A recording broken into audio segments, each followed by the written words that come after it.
All right, on today's episode, let's take a look at some Colorado Avalanche contracts and are they good or are they bad? Let's talk about that. A new episode of Locked On Avalanche coming at you.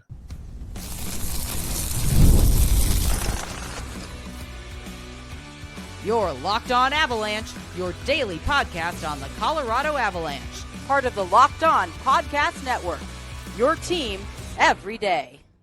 All right, everybody, welcome to the Locked On Avalanche podcast, part of the Locked On Podcast Network, your team every day. I'm your host, Chris Maselli. And if you want to get in on the conversation, then join the subtext channel. Link is in the show notes below. And when you do, you sign up, you chat with me one-on-one, and I get all of your opinions Avalanche related and share it on this very podcast. And then just talk in general, just about things. I actually threw out to the subtext crew. My daughter is planning on having a lemonade stand this weekend. And I was like, what is the going rate for a glass of lemonade these days? I threw that out to the subtext people. I get info on stuff like that, on how much to charge people for a glass of lemonade. Because with the rising costs of so many things, does the cost of a lemonade stand go up? If you have comments on that, I'll listen. I'll listen to anybody that wants to throw out a dollar amount, because I was getting things up to like $5. I'm like, that's a little ridiculous. But I think we've settled in on a price, and we're going to have a nice lemonade stand this weekend. So if you have info for me on what the price points should be, you can let me know in the comments or join the subtext and let me know. But what we're going to do today, if you're looking on YouTube, you can see the couple bullet points that we have. Yes, we'll get into some contract talk with the Avs, good or bad contracts. And then why not, at this stage of the game, power rank the Central Division. We'll probably do this again, like preseason time, maybe before the season gets going. But it's fun to do it now when teams, even though it's slow going right now, and there are some teams that have pretty much their roster all set. Other teams don't. You would think the Avalanche, would hope the Avalanche are one of those teams that don't. But it's fun to kind of look at where things stand, or at least where I think they do right now. So we'll do that in a little bit.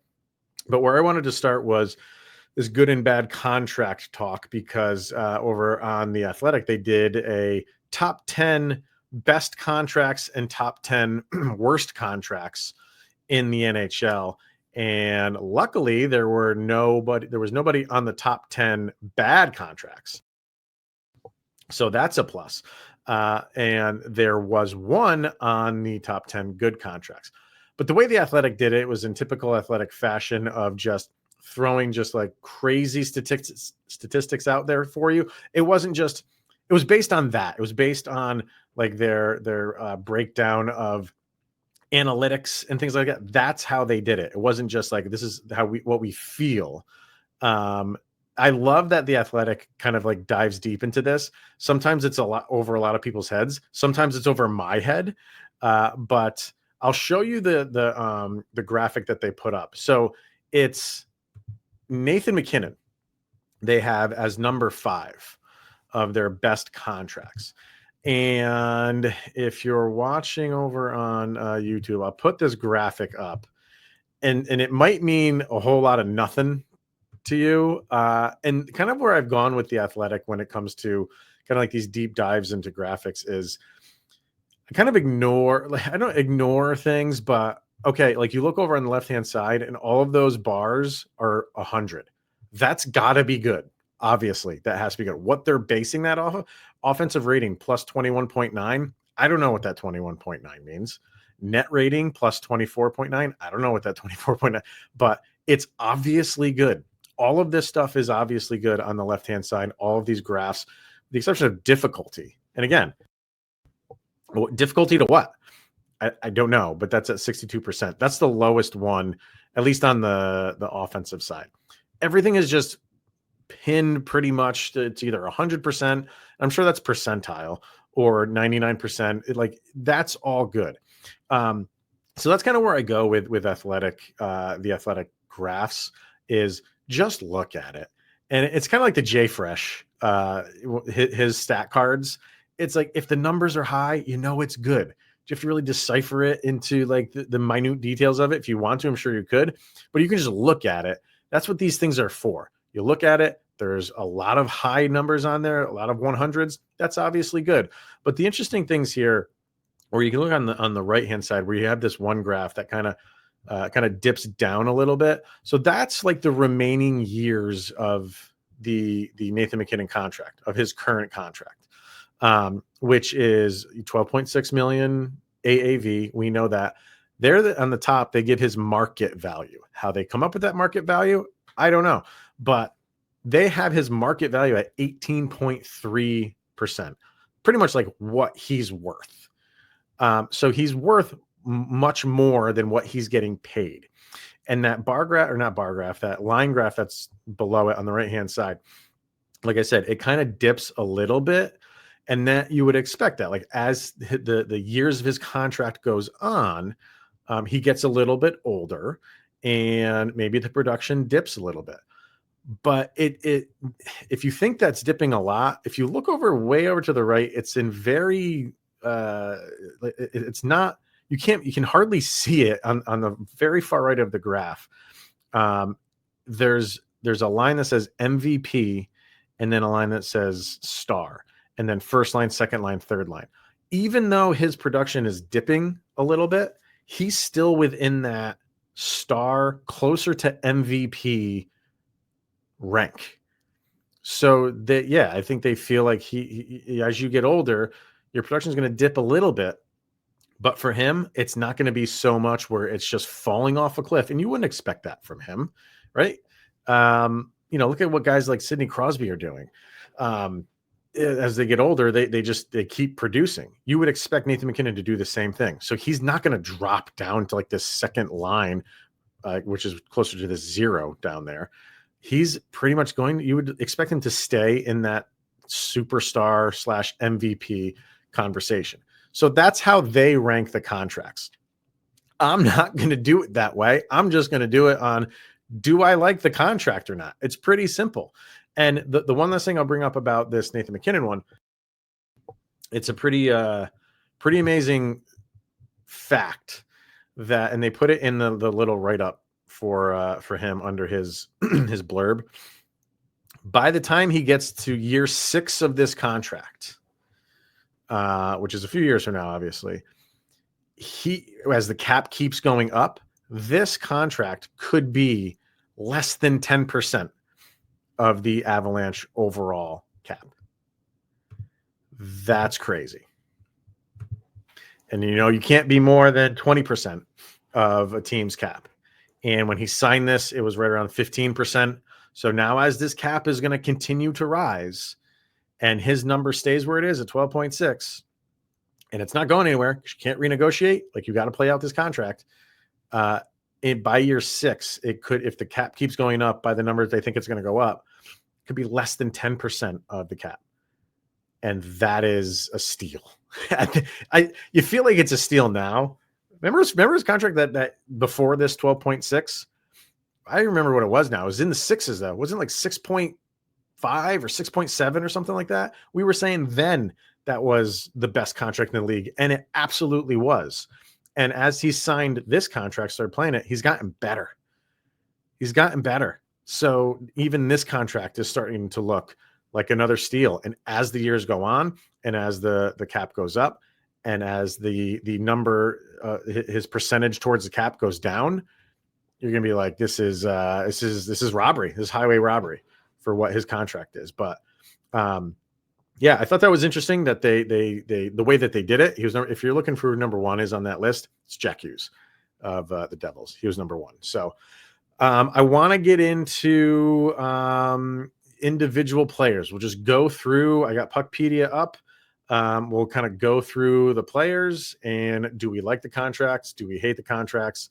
And kind of get an overall view of the Avalanche cap situation and the individual players and individual rosters. So let's get our first break in, and when we come back, we'll start knocking those out. We'll do that next. All right, let's hear from FanDuel, and summer sports are in full swing. And whether you're about Baseball under the lights, golf on the green, or high-stakes soccer action, FanDuel is the best way to make every game even more exciting. Fun fact, I was at the Saratoga racetrack over the weekend. I had the FanDuel app loaded up because there was a horse in the 9th race, and his name was Iron Max. And Max is the name of my son. And I was like, oh, yeah, I absolutely have to bet that one. And that was until like the 9th race. And then we got busy doing stuff and we left a little bit early. I was still going to make the bet. I never did. And wouldn't you know it, that Iron Max won.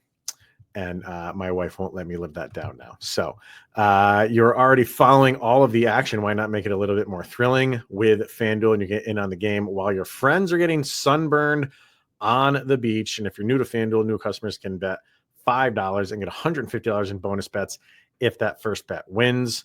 So open the FanDuel app today or visit FanDuel.com right now to get started. All right, so let's go through these contracts. Like I said, I have Puckpedia. If you're, again, watching over on YouTube, we'll go through these and just, do we like them? Do we not like them? And I'm just going to go through the order that they have them here, obviously. So the Nathan MacKinnon one, we talked about that in the first segment. And yeah, it's a great contract. The more like I said, the more the years go on, it's going to look even better and better. Now that the cap is starting to go up year after year, where we had that stagnation, just the flat cap wasn't going up. Now that we're going to see the cap go up, that's just going to look better and better and better. Brock Nelson, 7.5 AAV. It's been a point of contention for a lot of fans. I did a crossover with Gil over on Locked On Stars. Like I know I've heard some people say, like, they overpaid for him. No one was going near that number. I think people are wrong about that. I think there were teams that were going to go around that number or very near to it. We said it many times on this episode. Is it an overpay? For me, if it's an overpay, it's by $500,000. And are you going to let Brock Nelson go? If he's your guy, if he's your second line center, you're going to let him go for $500,000.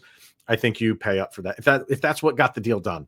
If they were at 7 and he was at 7.5 and he's like, hey, if you can meet me at 7.5, I'll sign it today. Are you going to let Brock Nelson go for that? If that's the way it went, the Avalanche would say, no, let's do it. Today, I don't think it's a bad contract. Let's do this again in year 3 and see how we're talking about Nathan MacKinnon, how like that curve went down. It's a different player. I get that. Does that curve go quicker for someone like Brock Nelson, who's already at 33 years old? So right now, I think the contract's okay. Let's do this again, I said, in year 3, and we'll go from there. Gabe Landeskog. $7 million, obviously, or excuse me. Yeah, $7 million per year. He's got 4 more years left, including this upcoming year. Is that a bad contract? I'm genuinely asking that. Like, in the grand scheme of it, no, because he's Gabe Landeskog. He gives you so much more than what is given on the ice. If he comes out and the last 3 years he puts behind him and we never have to think about it again, that's a great contract. A great contract. And he plays out the rest of those 4 years and just has your regular aches and pains, bumps and bruises, and the knee is not a factor. That is a great contract. If the opposite happens, and I know people probably don't want to talk about this, but we have to, if the opposite happens and it creeps up again and it keeps him out longer and you never know when he's going to play, like he might come back for a game and then he tweaks it. And he's got to sit out another week, 2 weeks, a month. Like if we keep going back and forth, basically with the knee thing, I hate to say it's a bad contract because it's, it's just an injury, but that comes into play. So the number and for the player that he is, no, that is not a bad contract. But how much we've lost 3 years of it already. And if you lose any more to it, you might have to start throwing that under that category. as much as I would hate to do it. So I think it kind of remains to be seen. Let's play it out. Let's see what happens. And you might not be able to answer this one until really the end of the year when we see how he's played and if everything has gone well for him. I think then you can go back and say like, yep, good contract. But right now, maybe it's a little bit difficult to answer because the number's great. The number itself is great. It's just, what are you going to get out of him? If he stays on the ice and things are great, awesome. So we'll see on that one. The Martin Necas one, he's only got 1 year left on it, $6.5 million. That's a fantastic number and a great contract for what he provides. And that is not a contract that the Avalanche signed. That was obviously from another team that they inherited. And, they got 1 more year left on it. We'll see what the next one is. That's going to be fun to do if we do this next year. If they do get him an extension, what that number is. And then let's do this all again next year. Of course, if he's still with the team, definitely something to watch. Valeri Nichushkin, he's got $6.125 million. And he is a UFA in 2030. So he's got 5 years left on that deal. This is another one where it's like the number itself is great. And I just wish Valeri Nichushkin could stay healthy enough to, because if he could, he'd be on that Athletic top 10 best contracts easily. If he could provide and produce, 82 game or even, 82 games is whatever, 75 and up. If you can play the majority of the season at his level, 6.125 is a steal. And that's a really good contract. So yes, it's a good contract. It's a good number for the team. It's a good number for that player. But are you getting that from him? Are you getting 6.125 from Valeri Nichushkin? It's tough. It's tough to say because he gets injured a lot. But God, it's one of my favorite stats of his, like the record of the team with him and without him. So if you can be out there for the duration of a season, odds are that the record is going to be good, and that contract is going to look like a steal. So that's one where I'm kind of like in between. Like, yeah, it's a good contract, but he's injured a lot. So how do you answer that? It's tough. Artturi Lehkonen, 4.5, 2 years left on that one. Massive steal for when your first line guy is making 4.5 million, that's a steal. Going back many times on that trade, and how in the history of Avalanche trades, it'll get overshadowed by things like Ray Bourque and Patrick Waugh. But that's right up there with one of the best trades the Avalanche have made as a franchise. And to pay him 4.5 right now for what he's doing, and he's a fan favorite. I really want him to kind of just take that next step, production wise and points wise, which he can do. He wasn't brought in to do that. He's shown that he can do it. And when you're playing with Nathan MacKinnon all the time, I'd love to see him take that next step, because if he can do that and he can bump up his point production, 4.5, that could be another one that's on this Athletic top 10. Ross Colton's $4 million. That's an interesting one because we all love Ross. I don't think it's a bad contract. I don't think it's a good contract either. I would lean more towards it being an iffy contract, because that could you go get some, Ross Colton being traded is kind of thrown around a lot. And the main reason it gets thrown around a lot is because of that number. I hate saying it's bad, but I don't love it. And he's another guy. If he could give you the production, I think you'd be okay. But that's kind of right. It's right hovering on good and bad for me. It's hovering on that. How he started last year, I think we were looking at that $4 million as like great signing, great contract. And then you got leveling off a little bit. You got injuries. So then you take the other side of it. So it's kind of an in-betweener for me. But let's see where that goes this year for Ross Colton. Because if he gets a little bit more consistent, I think you like the contract. But right now, I can go back and forth on his. Logan O'Connor just signed his brand new contract, $2.5 million AAV. I think that's a great contract for as much as everybody loves that guy. And, we look at the Nathan MacKinnon one and it was like, oh, the 12.6. And as the contract, or excuse me, as the cap continues to go up, that 12.6 goes down in terms of the percentage of the cap and how much better that will look. Well, so do the low contracts. And so do the Logan O'Connor contracts of 2.5. When the cap goes up and it's in 125 million, 135 million, and you're paying someone like Logan O'Connor 2.5, that's an awesome deal. That is an awesome deal for the Avalanche. So yeah, definitely, absolutely love that deal.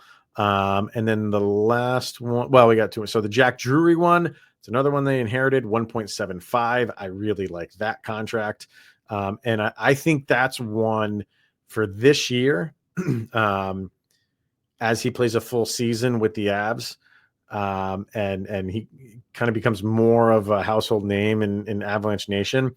I think that's one contract for the rest of this year anyway, where you'll be like that 1.75, because he's an RFA the year after. You're going to look back on that and be like, man, I wish we had another couple years of Jack Drury at 1.75, because that's a steal of a contract.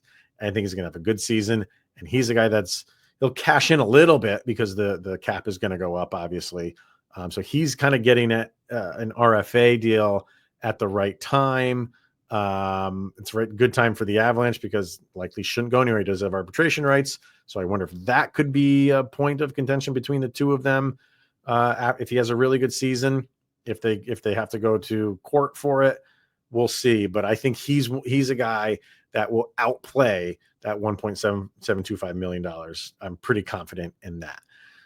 We'll skip over Ivan and kind of the rest of the guys on the forward list. But I will do Parker Kelly. He's $825K this year. And then next year, his 1.7 kicks in. I think both of those are the 825,000 is, yes, a huge steal. And I think the 1.7 is good. For what he gives you, what he provides for you. And again, as the cap keeps going up, I think that's a good number for him. I think it's a fine number. So overall, I don't think the Avalanche have contracts where you're like horrible, at least in the forwards. I don't think you're sitting there saying, oh my God, it's horrible. I think you question a few of them, but none, there's none where some other teams you saw in this offseason, like we have to dump this contract. I mean, you go back to the Charlie Coyle one. Did you have to dump that to free up some cap space? You did. So, but you got rid of that one. You got rid of the Miles Wood one, and now you're left with manageable cap numbers. So, let's get our last break in, and we'll go over defense, and we'll do the goalies as well. And I can see we're already running long. So what we might have to do is hold off on the power ranking, the Central, until Friday, which is fine because what else is going on this offseason? Not much. All right, let's take a quick break and we'll finish up after this. All right, let's dive back in. Like I said, I'm not going to you got Ivan in there, Prishapov, Fellhaber. Like, we're not going to do those guys, but we'll go over to the defense. And obviously right on the top there is Cale Makar. 2 years left, $9 million. That I was a little bit surprised that contract wasn't on there. And I'm just going to double check to make sure it's not. So yeah, no, it's not. Do they have honorable mentions? They do have honorable mentions. And he's not even on there, believe it or not. Josh Morrissey is. Jake Sanderson is. But no Cale Makar. $9 million a year. for not only the best defensive player in the league, but one of the best players in the league, period. One of the best players in the planet, period, is a massive steal. So it's nice to see that number for 2 more years. But where it says 27 and 28, he's a UFA and beyond, that number is going to be much, much higher, and could be even one of those things where whatever that next contract is, that's still probably not going to be enough. So $9 million for him is awesome. Awesome. That kind of goes back to the old Nathan MacKinnon contract I was talking about before, the previous one, not the one he's on now, when he's doing the 6-point whatever. That's kind of where I'm at with this Cale Makar contract. That is a steal if I ever saw one. And I think that's a 6-year contract. And man, I wish they could have tacked on another year or two to that one. So that would have been nice. Devon Taves, 7.25. He's not a free agent until 2031. That's a solid contract. And I remember when he signed that, signed the extension, and made the comment that he took a little bit less to stay. And he likes it here. Why would you not when you're paired with one of the best in the world? And, take a little bit less, help the team out, maybe use that money for to sign other guys. So very unselfish for Devon Taves. And 7.25 to kind of round out the best tandem in the league without question is fantastic. So the fact you're going to have them, I'm pretty confident this Cale Makar extension next year is going to get signed. Why else would you have gotten rid of Mikko Rantanen? So the fact you're going to have those two for years to come is 2 thumbs up. Sammy G, $5 million. Obviously, he's got 2 more years left on that deal. I said it for the forwards. There's really none that are like horrible. There's some that you could go either way on, but none that just are just sticking out, saying like, oh, they're like flashing red lights. I think the closest you're going to get on this team to a contract that's like that is the Sam Girard contract. And I know a lot of people will think it's because of his, his production and stuff like that. I'm fine with that. But I don't think like what he gives you is near $5 million. Is it like $2 million? No, it's not that either. But it's probably, if you were able to shave off like $1 million from this, I think people would be a lot more inclined to be okay with it. But I think 5 million is when he signed it. I remember when he signed that. I think a lot of people were thinking that's a really good signing for them and they kind of locked him up, and you're feeling pretty good about that contract. But man, has that not aged well. And I liked Sam Girard. And I'm not the guy who's running to the forefront saying like, trade him. I was more in that world this offseason, and not because of production, it's because of the contract. And I have always said that. If you've listened to this show for years, I have always said that. I've always said that if they ever get rid of Sam Girard, it's because of the number of the contract, not because of the production. And I feel like they could have gone out, found a guy that's a little bit bigger in size, and got a little bit more production numbers wise for that cap number. So that's the one contract where I think, like I said, is the one that kind of sticks. If there is a contract that sticks out the most, that is glaring of like, you just don't like it. All right. And we're back. I don't know where it cut out, but where I was going with it was, I guess it could still be a possibility that he does get moved. We're still talking about how the Avalanche, we don't think that they're done. That could still be on the table for them. So we'll see. The Josh Manson deal, he's got 4.5. This is an interesting one because 4.5 this year, and then he did sign that extension where he drops down to 3.95. So right now, you're looking at this and you're like, okay, 4.5 today, 3.95 next year. I'll take the 3.95 and keep Josh Manson around. So that's a weird one to kind of say it's like is it a good or bad contract, because we know where it's going.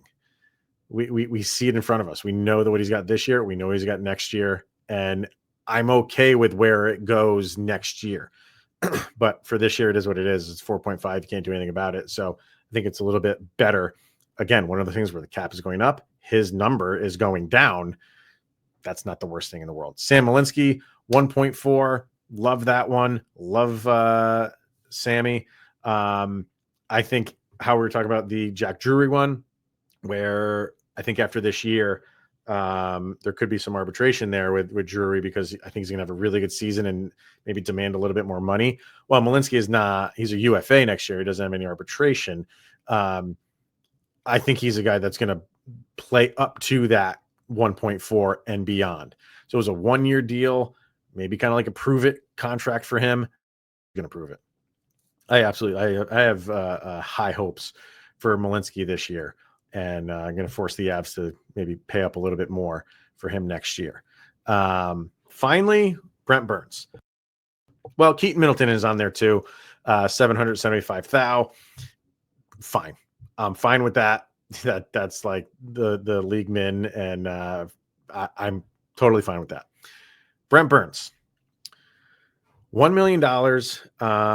But the interesting thing is that if you're looking on YouTube, you got the little money bag right next to it here, right there, and that's because of performance bonuses, which he can get a total of $4 million in performance bonuses. He's gonna get $3 million in performance bonuses, because all he's got to do is play 10 games, and he's got $3 million in performance bonuses.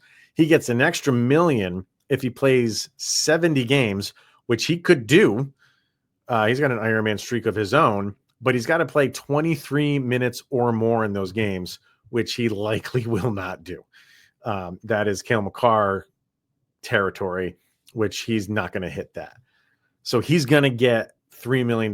Now, when it comes to performance bonuses, you can move those bonuses to next year's cap. And because of that, so let's just say it's the $3 million. I don't want to say like, oh, maybe it's that. We know it's not going to be the full 4. We know it is going to be the $3 million. Because of that, the more I sit with this, the more I don't like that. If this was just a $1 million deal, 1 year, $1 million for Brent Burns at 40 years old, fine, I'll take that. I don't like the $3 million that goes towards the cap probably next year. If they can fit it in this year, I think you can still add it into this year's if you have room to do it. So if they are able to do that, number one, you're asking like, well, if you had $3 million extra dollars, why did you not soak that up into some other player that you could have gotten to make your team better this year? And if you don't have the money to do it this year and you have to roll it over into next year, sure, the cap is going up, but I just don't like the fact that you're just throwing $3 million into a cap that for a player that probably won't be there next year. And if he is, he's going to be 41 years old next year. Like, I don't like that. I like Brent Burns at $1 million to play this year for the Avalanche. And hey, let's have some fun. But I don't like rolling $3 million over for a team that is consistently right up against the cap. So is that a bad contract? I think that's a bad move to put that much, $3 million, potentially 4, but most likely 3. I don't like that. I really don't. And right now it seems fine because it hasn't hit that cap.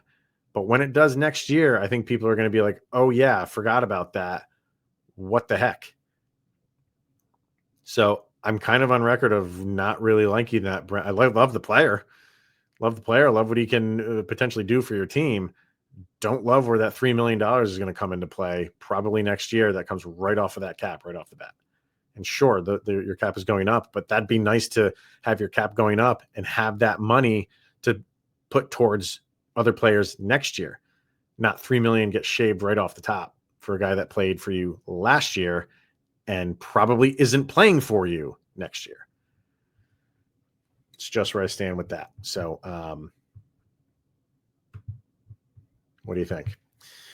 All right, that's going to wrap this one up. Yeah, we went long. So we'll do the Power Ranking the Central on Friday and then anything else that's going on in Avalanche Nation. So went over contracts. Good, bad, or the ones that you like. Go to town on Sammy G. I'm sure that's the one that everyone's going to bring up. But are there other ones? And maybe the Brock Nelson one. I'm sure those two will kind of get brought up. But are there other ones that you dislike or really do like? Want to hear those ones too. So fire away in the comment section. All right, that is going to wrap it up for today. So thank you, everybody, for tuning in, making this your first listen of the day. That's always appreciated. Check back on Friday when we'll have a brand new episode then, before the weekend. It's August, and we got to get something going on in the NHL world. So let's make some moves here, people. All right, everyone, thanks for tuning in. We'll see you guys on Friday. And you made it through another 24 hours. Sidney Crosby, that much closer to being with the Colorado Avalanche.